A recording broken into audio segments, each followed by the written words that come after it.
नमस्कार, सुबह 10 बजे के समाचारों में आपका स्वागत है। मैं हूं अलका सिंह। समाचारों में आगे बढ़ने से पहले देखते हैं 20 बड़ी खबरें। प्रधानमंत्री नरेंद्र मोदी आज मध्य प्रदेश का करेंगे दौरा। वो आदिवासी बहुल झाबुआ जिले में लगभग 7,300 करोड़ रुपए की कई प्रोजेक्ट का उद्घाटन करेंगे और आधारशिला रखेंगे।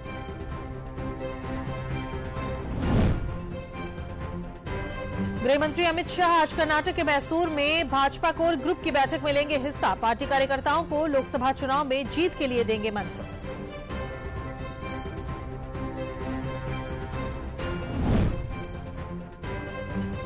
पाकिस्तान में इमरान खान की पार्टी पीटीआई ने कहा, संसदीय चुनाव में उनकी पार्टी को सरकार बनाने का मिला जनादेश। अंतिम परिणाम आने तक शांतिपूर्ण तरीके से विरोध प्रदर्शन का किया ऐलान।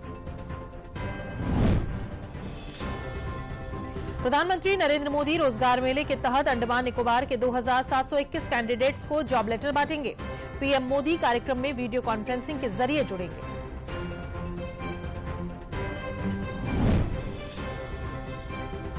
इजराइल ने गाजा में संयुक्त राष्ट्र एजेंसी के मुख्यालय के नीचे हमास की सुरंग का होने का दावा किया। विदेश मंत्री ने UNRWA के प्रमुख के इस्तीफे की मांग की।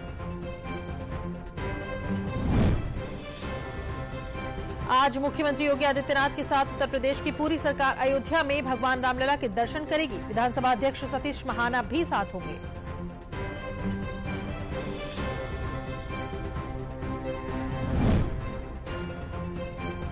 मुख्यमंत्री ने कहा कि बीते 10 वर्षों में पूरी दुनिया नए भारत का दर्शन कर रही है।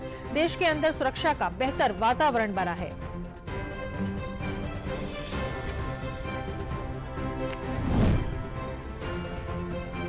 आगरा जिलाधिकारी ने अभद्रता करने वाले खंड विकास अधिकारी बरौली अहीर अनिरुद्ध सिंह चौहान को कार्यमुक्त कर दिया है। उन्हें ग्राम्य विकास आयुक्त मुख्यालय लखनऊ भेजा है।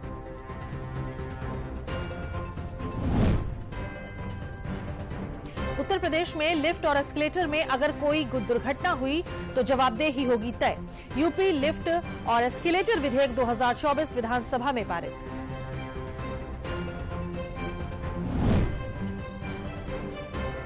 मुख्यमंत्री ने सुशासन दिवस 2024 कार्यक्रम को किया वर्चुअली संबोधित। सीएम योगी ने गिनाई यूपी में हुए विकास और उपलब्धियों की गाथा।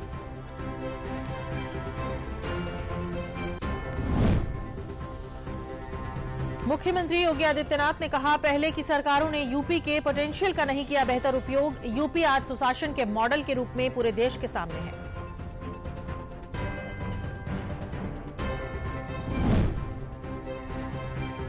माफिया मुख्तार के खिलाफ कार्रवाई करते हुए पुलिस ने मुख्तार की पत्नी और सालों की कंपनी का बैंक खाता सीज कर दिया है। बैंक अकाउंट में जमा पैसे को पुलिस ने कुर्क कर लिया है।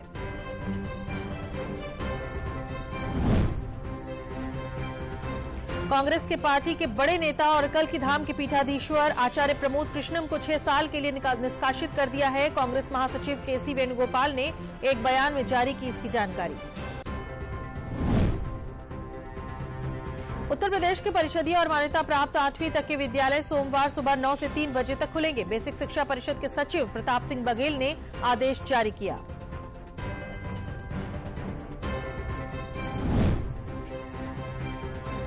उत्तर प्रदेश मदरसा शिक्षा परिषद की मुंशी मौलवी सेकेंडरी व आलिम कामिल और फाजिल वर्ष 2024 की परीक्षाएं 13, 14, 15, 19, 20 और 21 फरवरी को होंगी।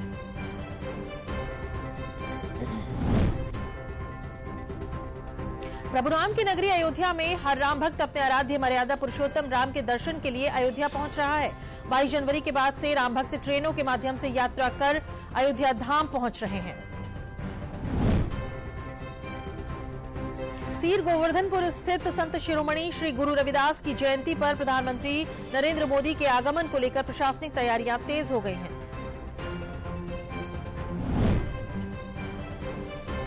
श्रावस्ती में नीति आयोग शिक्षा, स्वास्थ्य, सड़क और जिले में तमाम योजनाओं पर युद्ध स्तर पर कार्य कर रही है। इसी सिलसिले में श्रावस्ती की जर्जर स्वास्थ्य सेवाओं को नई उड़ान मिली है। उत्तर प्रदेश के मौसम में फिर बदलाव के संकेत हैं। सर्द पछुआ और गर्म पूर्वा के टकराव से यूपी के कुछ इलाकों में 12 से 15 फरवरी के बीच बदली बारिश का सिलसिला चलेगा। आईसीसी अंडर 19 विश्व कप में भारत और ऑस्ट्रेलिया के बीच होगी खिताबी भिड़ंत। गत विजेता भारत छठी बार जीतने के इरादे से उतरेगा मैदान पर।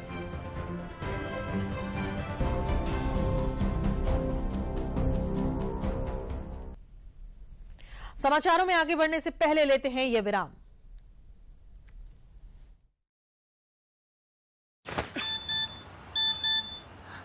हो गया इंतजाम। किसका? गुड्डी की फीस का। दिखा। 20,000 का लोन तुरंत। पता है कौन दे रहा है, ब्याज कितना है? लोन विनियमित संस्थानों से ही लें और कर्ज उतना जितनी जरूरत, वो भी जांच कर। हो गया इंतजाम। पगार एडवांस में भेजिए। आरबीआई कहता है, सही वित्तीय बर्ताव करे आपका बचाव। समाचारों में आगे बढ़ते हैं। प्रधानमंत्री नरेंद्र मोदी ने कल 17वीं लोकसभा की अंतिम बैठक को संबोधित किया। उन्होंने कहा कि 17वीं लोकसभा महिलाओं व युवाओं के लिए कई ऐतिहासिक फैसलों की गवाह बनी है और इसने 21वीं सदी के सशक्त भारत की नींव रखी है। पीएम ने कहा, अनुच्छेद 370 हटाने जैसे फैसलों ने पीढ़ियों का इंतजार खत्म किया है। राम मंदिर को लेकर सदन में पारित हुए प्रस्ताव का जिक्र करते हुए उन्होंने कहा कि ये भारत की भावी पीढ़ी को देश के मूल्यों पर गर्व करने की शक्ति देगा।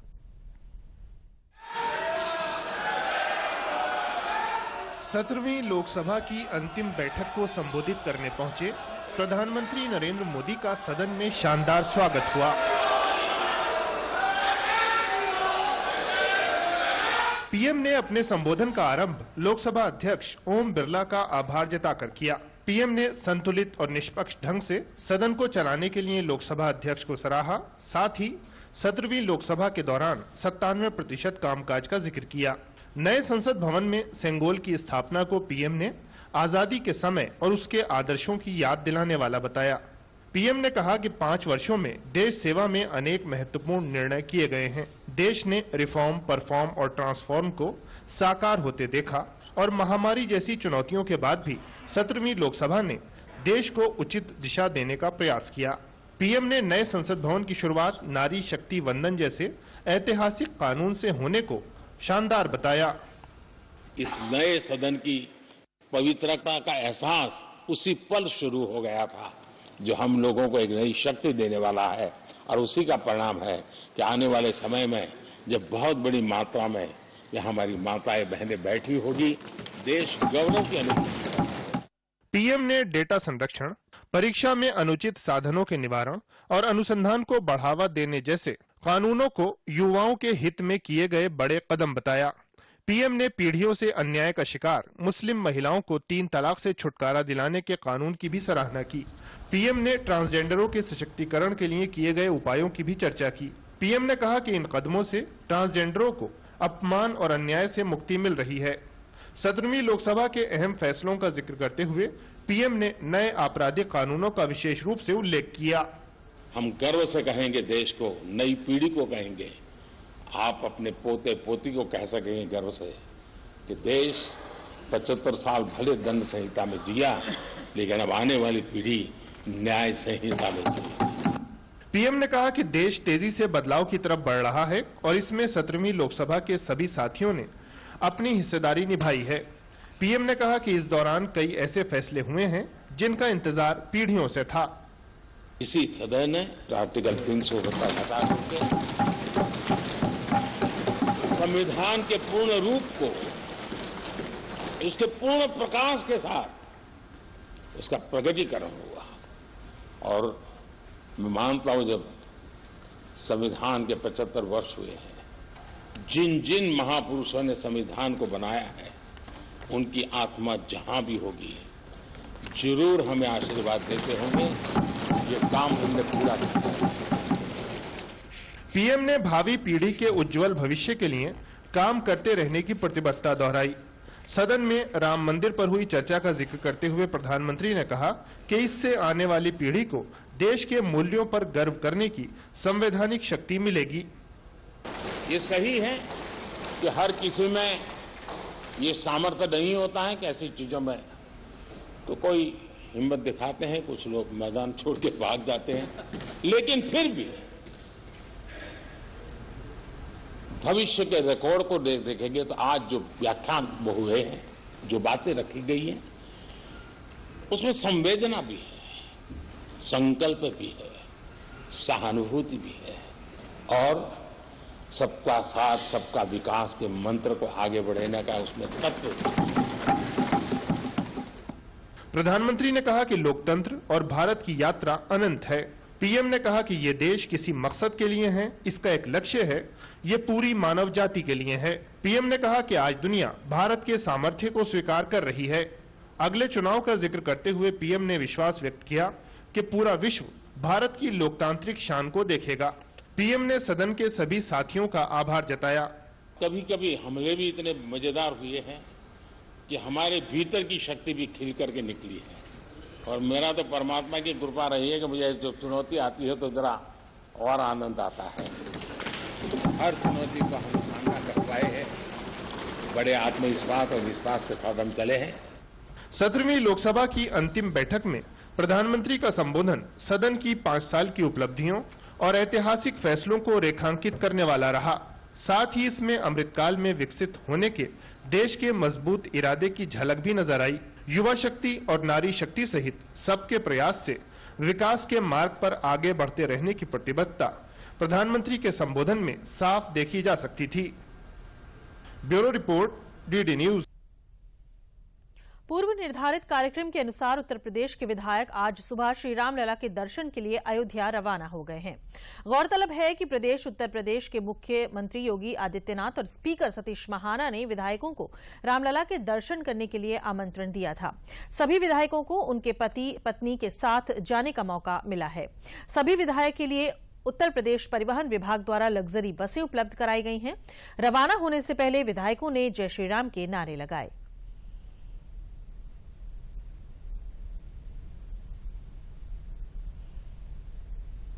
यहाँ देखिए चारों तरफ उत्साह उत्साह, जय श्री राम के नारे लग रहे हैं। लोगों के मन के अंतर्गत एक भाव विहल और भाव विभोर करने वाला ये क्षण है। सब लोग बहुत प्रसन्न हैं। भगवान श्री रामलला के दर्शन का सौभाग्य प्राप्त हुआ है।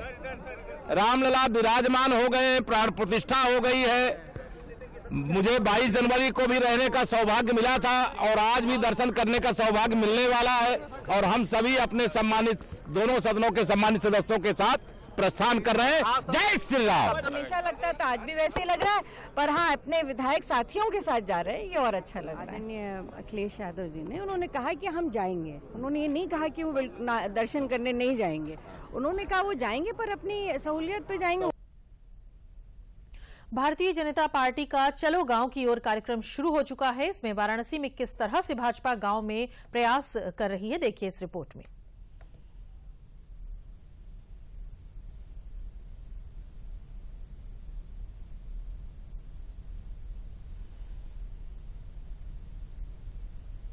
पार्टी का एक अत्यंत महत्वाकांक्षी और महत्वपूर्ण अभियान है गांव की ओर चलो।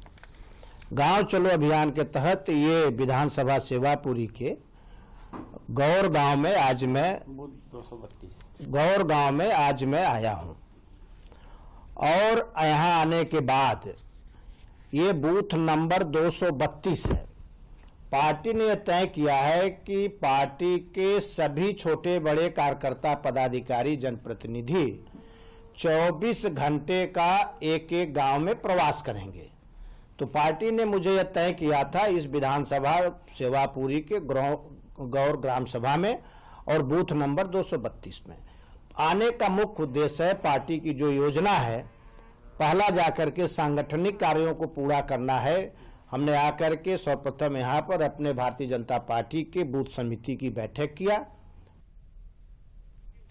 माफिया मुख्तार अंसारी के खिलाफ एक्शन लगातार जारी है। पुलिस ने माफिया मुख्तार के खिलाफ कार्रवाई करते हुए मुख्तार की पत्नी और सालों की कंपनी का बैंक खाता सीज कर दिया है। पुलिस ने मुख्तार की पत्नी और सालों के बैंक अकाउंट में जमा पैसे कुर्क कर लिए हैं। पुलिस ने गैंगस्टर के तहत कार्रवाई करते हुए वाराणसी के बैंक ऑफ बड़ौदा में जमा 2.35 करोड़ रुपए सीज किए हैं। डीएम के आदेश पर पुलिस ने यह अकाउंट जब्त किया है। पुलिस ने spectrum infra services private limited का बैंक अकाउंट सीज किया है। यह कंपनी मुख्तार की पत्नी अंसारी, साले, अनवर शहजाद और आतिफ रजा की है। अपनी विभिन्न कंपनियों से इस अकाउंट में इन लोगों ने पैसे ट्रांसफर किए थे। कंपनी के इस बैंक खाते में 2,35,16,000 रुपए जमा थे, जिसे पुलिस ने जब्त कर लिया है। IAS 191 का कुख्यात अपराधी मुख्तार अंसारी के जो पत्नी है आफसा अंसारी, जब उनके खातों की गहनता से छानबीन की गई तो कुछ कंपनियां और उनमें जो रकम आई और उससे गई वो बड़ी संदेहास्पद प्रतीत हुई। और जिस समय ये कंपनियां खोली गई थी और जो इनमें सीड मनी लगाई गई थी उसके बारे में भी कोई ये नहीं था कि वो धन कहां से आया था। वो इनके आपराधिक कृत्यों से जो भी अवैध धन अर्जित किया गया था उससे इनकी स्थापना की गई थी। उसी परिप्रेक्ष्य में गैंगस्टर एक्ट के तहत जिलाधिकारी गाजीपुर के आदेशानुसार जो संदिग्ध बैंक अकाउंट थे उनमें जो भी धनराशि उपलब्ध थी उसको 14(1) के अंतर्गत उसका जब्तीकरण किया गया है। खाते में 2,35,00,000 की धनराशि थी जिसे जब्त किया गया है। बैंक को विधिवत सर्व कर दिया गया है आदेश। समाचारों में आगे बढ़ने से पहले लेते हैं ये विराम।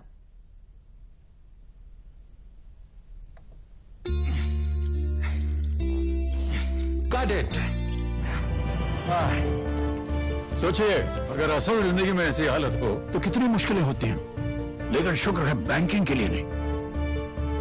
अगर आपकी उम्र 70 साल से अधिक हो या आप दिव्यांग हो तो बैंक आपको कुछ जरूरी बैंकिंग सुविधाएं घर बैठे बैठे दे सकता है। आरबीआई कहता है जानकार बनिए, सतर्क रहिए।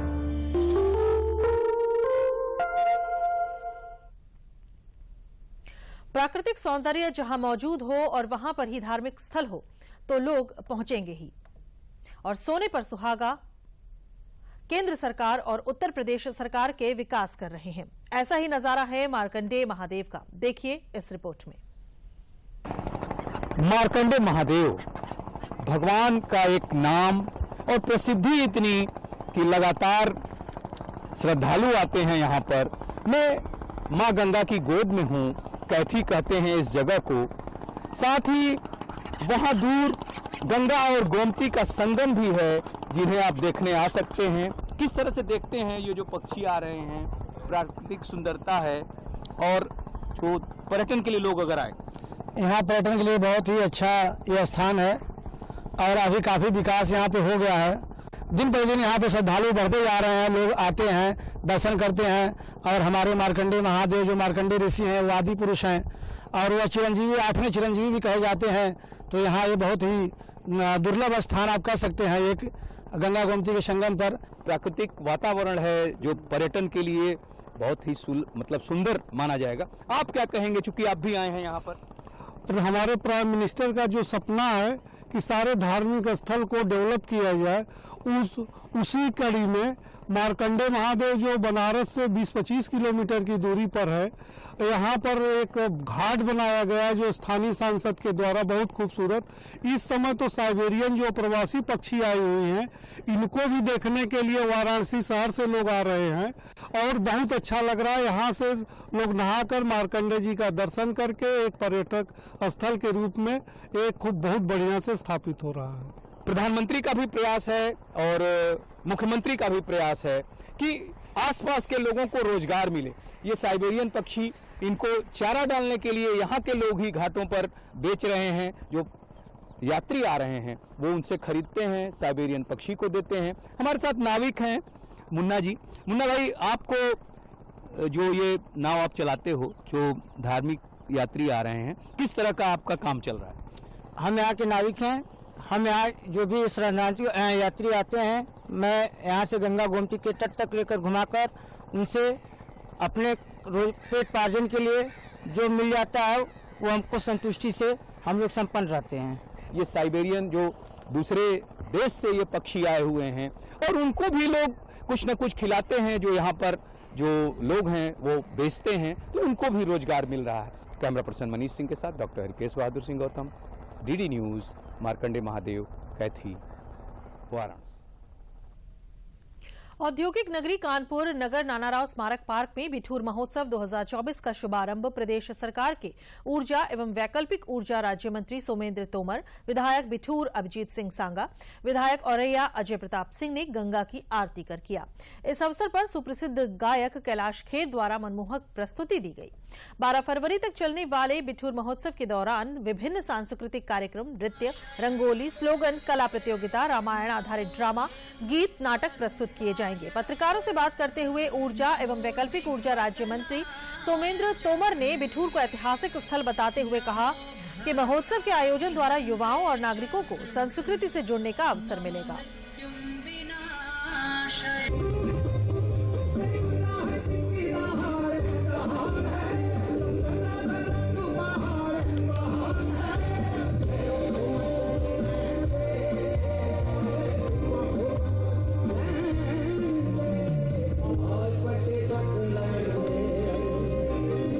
बिठूर एक आध्यात्मिक और क्रांतिकारी धरती है। वही संदेश देते हुए बिठूर का ये महोत्सव निश्चित रूप से अनेकों ऐसे सांस्कृतिक कार्यक्रम यहाँ पर आयोजित होंगे जो बिठूर की इतिहास को परिलक्षित करने का काम करेंगे। और निश्चित रूप से आयोजन पहले भी होता रहा है। इसको अन्य वर्षों में, आने वाले वर्षों में और कैसे भव्यता दी जाए उसके लिए निरंतर प्रयास चलता रहेगा। बिठूर महोत्सव के नाम से उन्होंने जो शुरुआत की है, ये एक ऐतिहासिक शहर है और ये उनकी सोच को दिखलाता है कि उनके जो संस्कार हैं। अभिजीत भाई ने अपने युवाओं को, बिठूर के सभी सम्मानित देवतुल्य नागरिकों को इस आयोजन के माध्यम से अपनी संस्कृति को जोड़ने का काम किया है। बरेली स्थित संयुक्त एकीकृत वित्तीय सलाहकार के नवीन भवन का अनावरण रक्षा लेखा महानियंत्रक एसजी दस्तीकार ने किया। आईएफए सेना की यूबी एरिया उत्तर प्रदेश, उत्तराखंड और हिमाचल यूनिट को वित्तीय सलाह देने का काम करता है। इस नए भवन के बनने से आईएफए के काम में तेजी आएगी क्योंकि इस कार्यालय को हाईटेक किया गया है, जिससे रिकॉर्ड रखने में आसानी होगी। कार्यक्रम में जीओसी यूबी एरिया सहित अन्य सैन्य अधिकारी मौजूद रहे।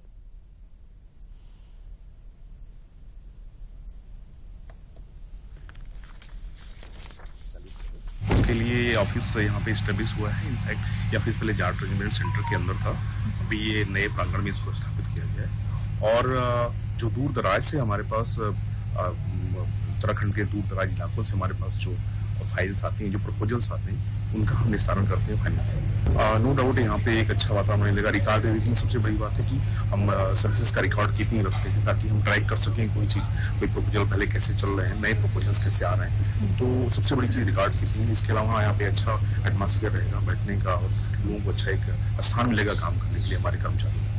आज से हमारे लिए एक नई बिल्डिंग का उद्घाटन हुआ है और इससे हम भविष्य में जितने भी हमारे यूबी एरिया के अधीन आने वाले जितने भी जिले हैं, आर्मी यूनिट्स हैं, उनकी जो फाइल्स को हम फाइनेंशियल एडवाइस देते हैं, इसमें एक मतलब इजाफा होगा, त्वरित गति से निपटान होगा।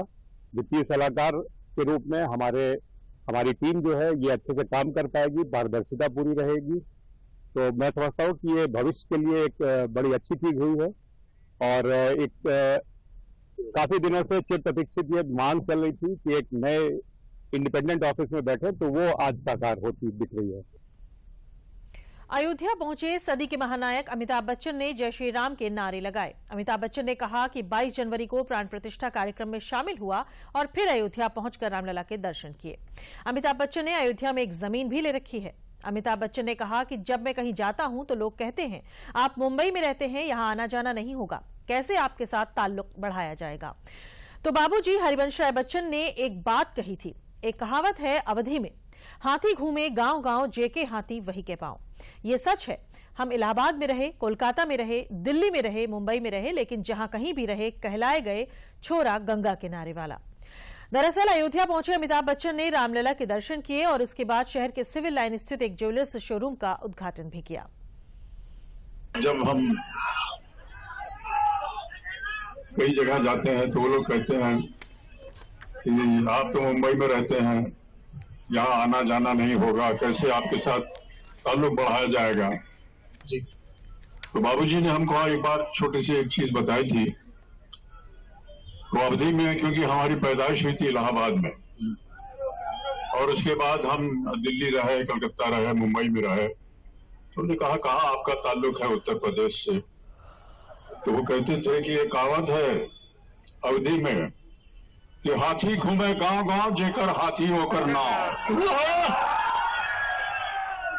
ये सच है कि हम इलाहाबाद में रहे, कलकत्ता में रहे, दिल्ली में रहे, मुंबई में रहे, लेकिन जहां कहीं भी रहे कहला गए छोरा गंगा किनारे वाला। एक बार फिर मैं आप सब लोगों को एक बार फिर बहुत बहुत धन्यवाद देता हूं और आप सबको एक बार फिर जोरदार से कहता हूं जय श्री राम। प्रभु राम की नगरी अयोध्या में रामलला की प्राण प्रतिष्ठा के बाद से हर राम भक्त अपने आराध्य मर्यादा पुरुषोत्तम राम के दर्शन के लिए अयोध्या पहुंच रहा है।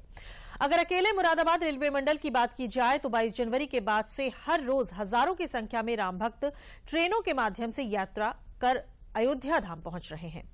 मुरादाबाद रेलवे मंडल के मंडल वाणिज्य प्रबंधक सुधीर सिंह का कहना है कि पहले अयोध्या धाम के लिए ट्रेन कम थी, लेकिन अब यात्रियों की बढ़ती संख्या को देखते हुए ट्रेनों की संख्या और कुछ ट्रेनों के स्टॉपेज को बढ़ाया गया है। मुरादाबाद मंडल से अयोध्या धाम जाने के लिए ट्रेनों की संख्या 11 है। इसके अलावा यात्रियों की सुविधा के लिए IRCTC के माध्यम से अयोध्या के लिए आस्था स्पेशल ट्रेन चलाई जा रही है।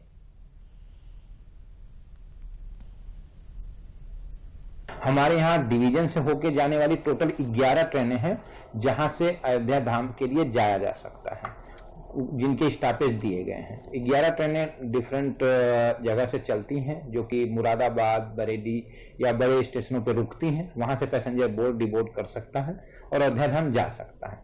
और इसके अलावा आपको पता है कि IRCTC के माध्यम से भी ट्रेनें चलाई जा रही हैं। FTR के तहत कुछ स्पेशल ट्रेनें चलाई जा रही हैं। ये रेलवे के माध्यम से पूरा प्रयास किया जा रहा है कि किसी को भी, किसी पैसेंजर को जो रेगुलर में जाना चाहता है या किसी और काम से भी जाना चाहता है, वो प्रॉपर तरीके से जाए, कोई दिक्कत ना आने पाए। श्रावस्ती जनपद अति पिछड़े जिलों में शुमार होता है। नीति आयोग शिक्षा, स्वास्थ्य, सड़क और जिले में तमाम योजनाओं पर युद्ध स्तर पर कार्य कर रहा है। इसी सिलसिले में श्रावस्ती की जर्जर स्वास्थ्य सेवाओं को नई उड़ान मिली है, जिससे श्रावस्ती की जर्जर स्वास्थ्य सेवाएं युद्ध स्तर पर स्वस्थ होती नजर आ रही हैं। दूरदर्शन की टीम ने श्रावस्ती की स्वास्थ्य सेवाओं पर एक पड़ताल की, जिसमें जिला अस्पताल में SNCO द्वारा बच्चों को उच्च श्रेणी की स्वास्थ्य सुविधाएं उपलब्ध कराई जा रही हैं। वहीं भारत नेपाल सीमा से सटा हुआ सिरसिया का सामुदायिक स्वास्थ्य केंद्र की स्वास्थ्य सेवाएं उच्च श्रेणी में गिनती होती है। यहां पर सभी प्रकार की सुविधा एक ही प्लेटफॉर्म पर उपलब्ध है, चाहे पैथोलॉजी में हो रही जांच की बात की जाए या फिर 108 और 102 एम्बुलेंस की। वहीं आयुष्मान कार्ड में भी लोगों को लाभ मिला है। वहीं जिलाधिकारी कृतिका शर्मा ने कहा कि श्रावस्ती में जो जर्जर स्वास्थ्य सेवाएं थी, वो दिन पर दिन बेहतर होती नजर आ रही हैं।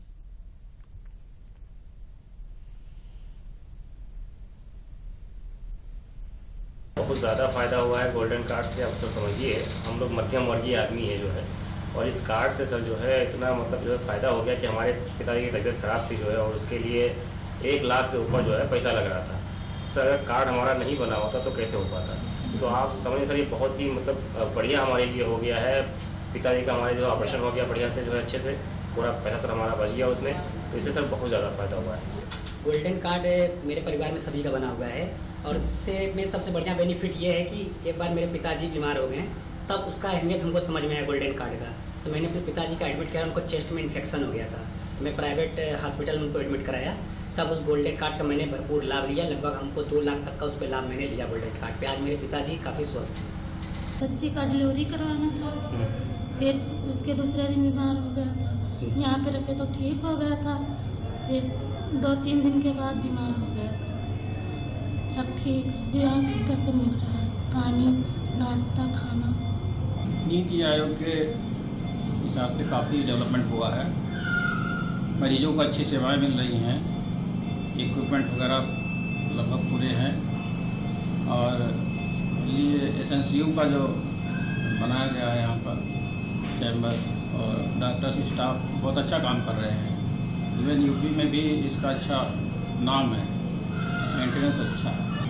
हम लोग सैनिटेशन पर ज़्यादा ध्यान रख रहे हैं, इससे इन्फेक्शन ना हो, इन्फेक्शन प्रिवेंशन पर काफ़ी ध्यान दिया जा रहा है। सफाई पर मरीज को कोई दिक्कत ना हो, अच्छा बिहेव किया जाए, इसके लिए भी।